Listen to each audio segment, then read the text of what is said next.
produced in high definition by Fox 50. Viewer discretion is advised. Tonight, 3 brutal crimes against elderly women. Where is the outrage? NC Wanted in high definition starts now.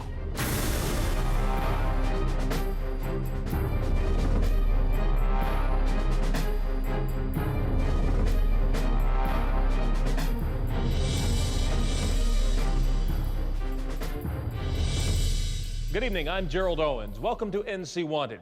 The cases you're about to see will likely tap your deepest sense of injustice.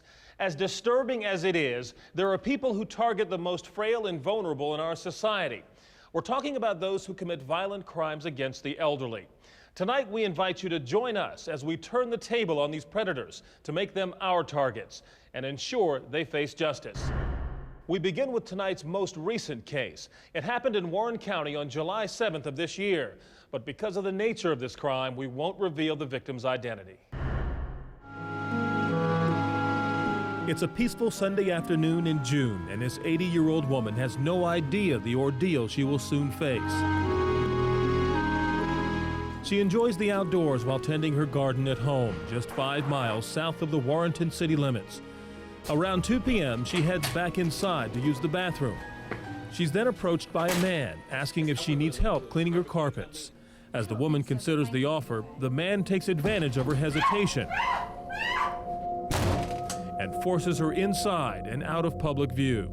The attacker then rapes and sodomizes the woman. Afterwards, he ties her up, drags her into the bathroom, and traps her inside. I haven't done anything to you.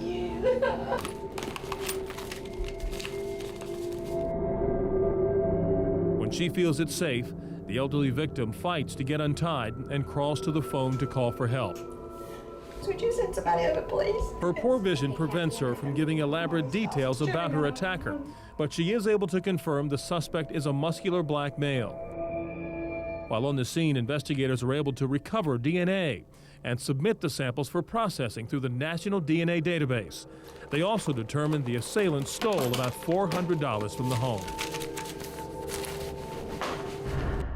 As we pointed out, the victim's health and age made it challenging for her to provide details about her attacker. So the DNA evidence will be key to solving this case. What's more disturbing is that the attacker committed the crimes with such ease, he may be confident enough to strike again. If you have any information that may be helpful to investigators, call us toll-free at 1-866-43-WANTED or log on to our website at ncwanted.com. You don't have to reveal your identity. Now, the savage beating that took the life of a 90-year-old Franklin County woman 10 years ago. As hard as it is to watch, it's important to tell this story because as of tonight, the case of Mary Alice Harris is still cold, and someone watching this broadcast may have that one tip detectives need to jumpstart the investigation. October 20th, 1997. It's another day for Mary Alice Harris in her small home outside Franklinton. Are you cold? Yes, I am. Here she cares for her companion, 87-year-old Graham Perry. Also on this day, Mary's niece, Pamela Lewis, is on her usual morning bus route. Pamela drives past her Aunt Mary's house each day around 7 a.m. But on this particular morning, she notices her aunt's front door is open. When she finishes her route, Lewis calls her Aunt Mary to check in, but there's no answer. She decides to drive back and check on the elderly couple. To her horror, Lewis finds her 90-year-old aunt on the floor, beaten to death. Aunt Mary! Wake up! Her companion, Graham Perry, is also severely beaten and has several broken ribs. But somehow he's alive and conscious. The house has been ransacked and several items, including money, have been stolen. During the investigation, authorities determined the cause of death is blunt force trauma to the chest. Mary Alice Harris has been beaten to death with a hammer. And although Graham Perry survives, he suffers from Alzheimer's and can't communicate details about the attackers. He dies several months later. Oh, there it is, man. Come on, man. Let's roll, man. Come on. Mary Alice Harris was well known in her Franklin County community and would often loan money to those in need. Authorities believe the attackers knew about her and her generosity. They say whoever did this was on a mission. Tonight, make it your mission to put these guys away.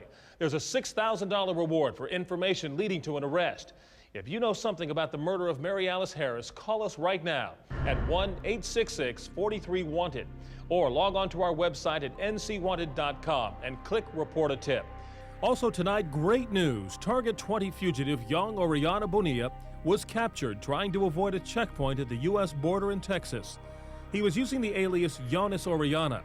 We profiled his case last Saturday. Bonilla eluded authorities for over 10 years. These before and after photos show the wear and tear of his decade on the run.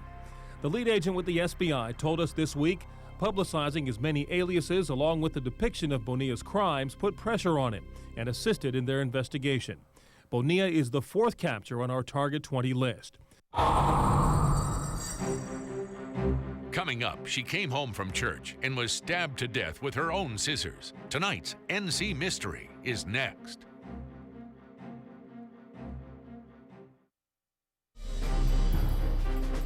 Cases involving elderly victims are similar to cases involving children, and so many times they're preyed upon simply because the attackers know that they're easy targets. One of the things I think that makes them an easy target is their lack of physical strength, for one, their vulnerability in that sometimes they have very set patterns. They can't defend themselves. So it really hits home with law enforcement when you work cases involving child victims as well as elderly victims. You think about your relatives and your elderly relatives, and God forbid, what if this had happened to them? Tonight we're profiling violent crimes against the elderly. We turn our focus now to tonight's NC Mystery. It's the unsolved murder of Rosa Crabtree of Durham County. Investigators say they have ideas about who did it, and they've collected DNA from the scene. But despite the ideas and the evidence, there is a lack of cooperation from the local community. So this case remains stalled until someone with information comes forward. I still come up here every morning, just like I did when she was living. And when Dad was living. Come by every morning, come by every night. People probably think it's foolish, but you go down and you sit down and, I don't know, just have a conversation. To me, it's comforting. I know she's not there. I know where she's at. She's in heaven, looking down at us. And she wouldn't come back for nothing, but still, it's just a comfort to be able to come up here, sit on the front porch, and just sit out there and I reckon just meditate, think. November 6, 2005, Rougemont, Durham County. It's a Sunday night like any other. Rosa Crabtree goes to church and her grandson follows her home. She goes inside, locks the door behind her, and settles in for what will be the last night of her life.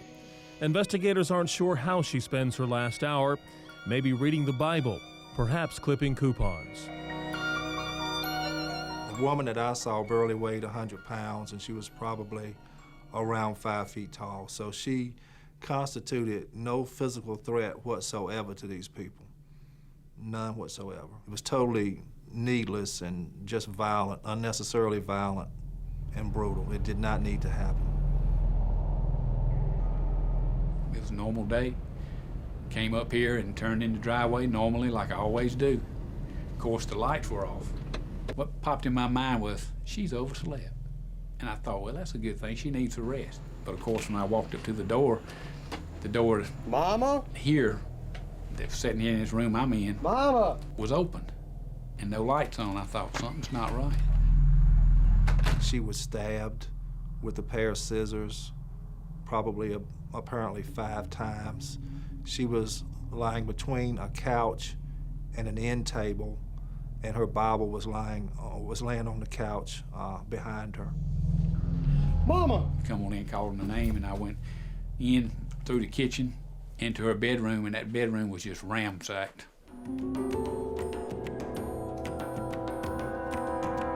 Started down the hall, and I seen her feet. That's when I found her laying in the living room. Of course, I run in there and honestly reached and grabbed her and tried to lift her up, but she was already gone.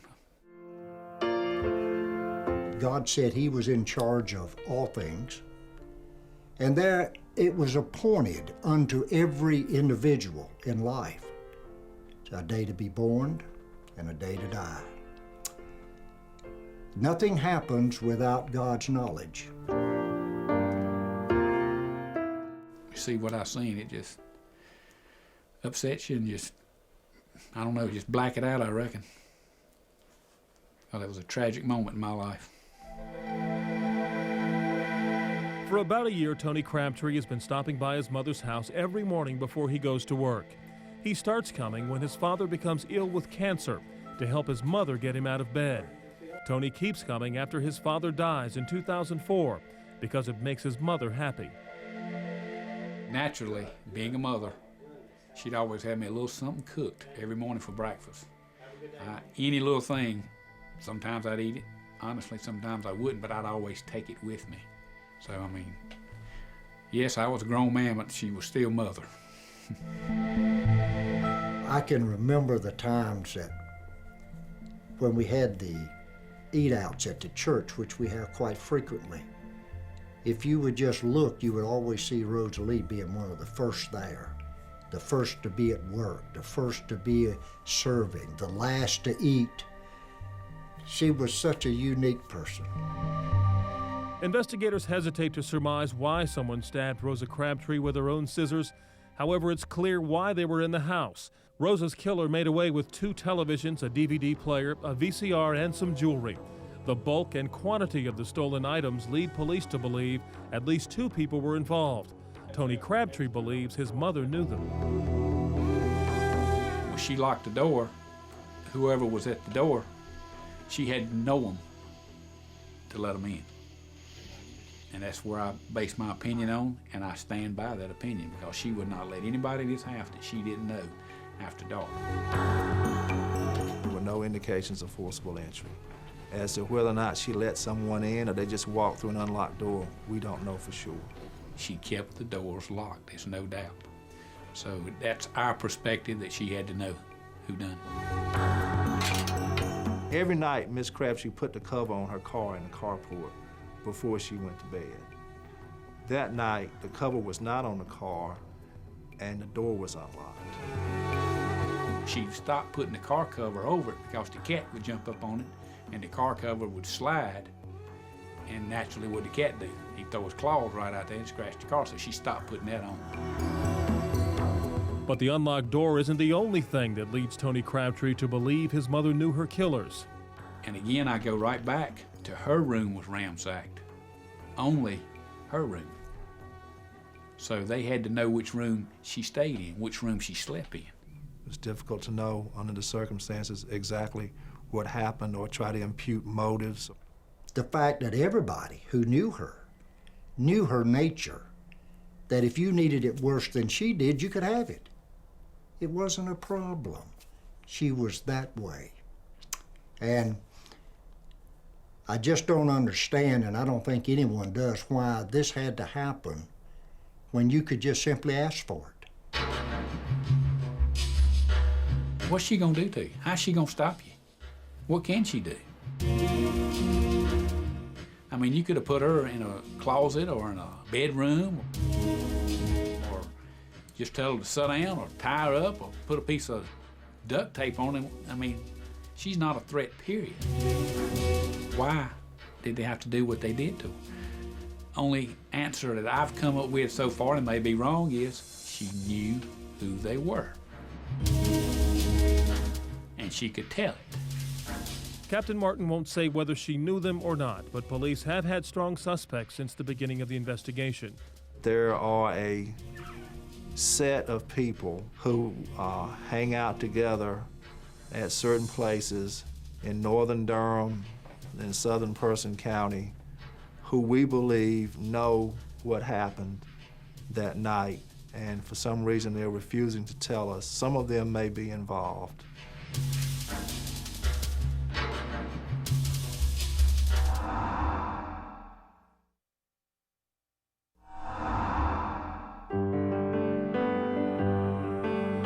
Rosa Crabtree lives alone in a rural community north of Durham.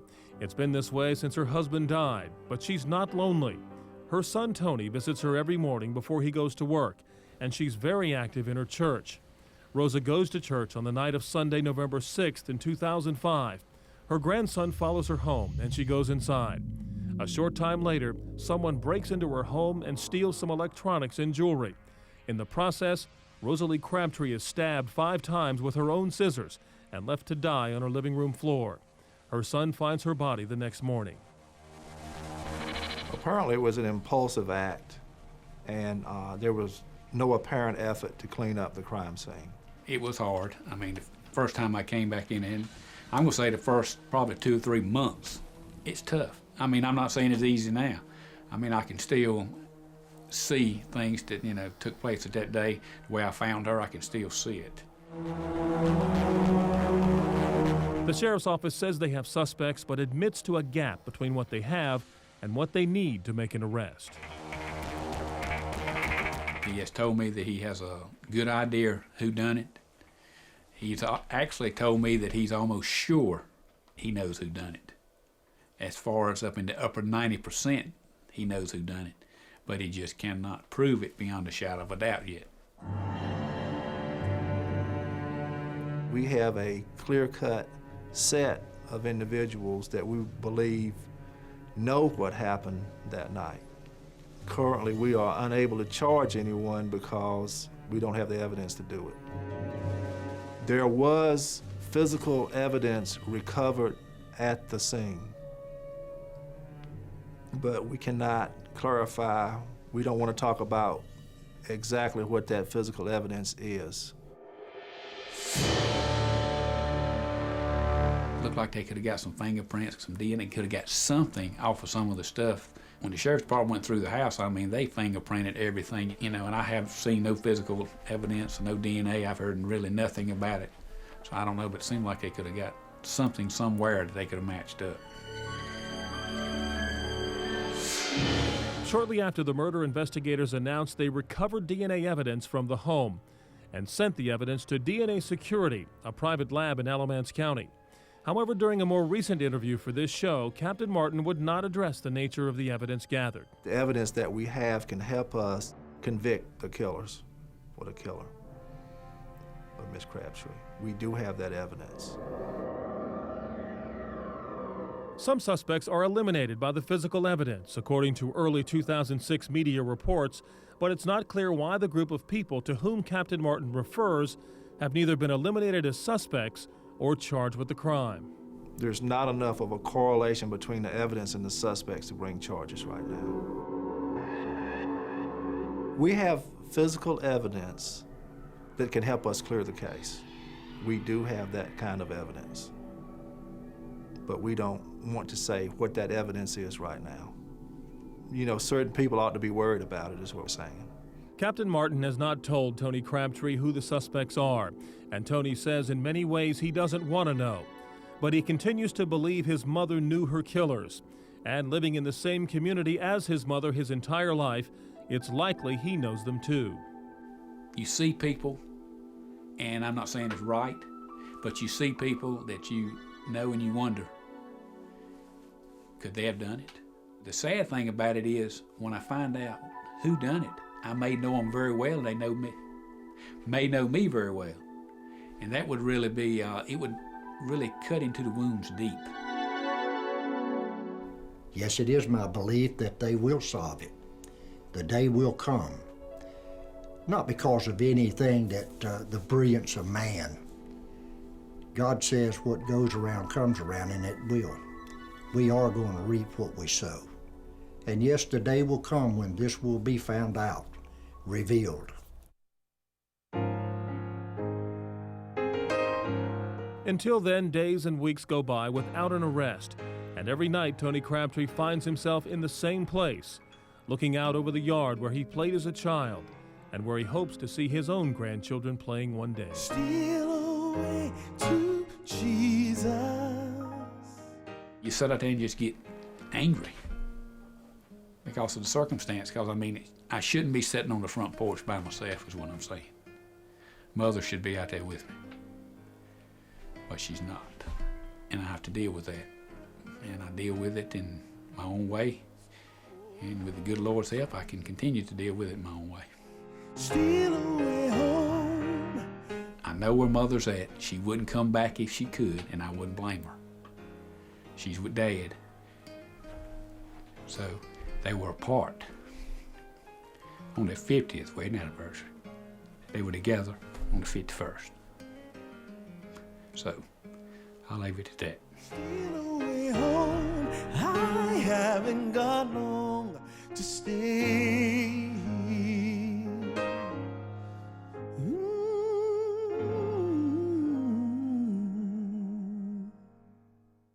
Now, as you just heard in our story, the lead investigators are not willing to discuss the status of the DNA analysis and will not confirm that the evidence gathered was DNA. According to early media reports, DNA samples were submitted to a local independent laboratory called DNA Securities of Alamance County. And DNA Security is the same private lab that processed DNA evidence in the Duke lacrosse case. As of tonight, it's not clear whether the DNA evidence will ever be useful. As with many unsolved cases, the frustration will continue until investigators can get a break. Perhaps tonight's the night. If you or someone you know has information about the unsolved murder of Rosa Crabtree of Durham County, we urge you to call us at 1-866-43-WANTED or log on to our website at ncwanted.com and click on Report a Tip. I just have that image to this day in my mind of the victim laying in her home, brutally beaten and stabbed. I can remember it like it happened yesterday. I think the type of person it takes to commit a crime like this has a streak of brutality that just the regular person doesn't understand. And those suspects, to me, have no conscience.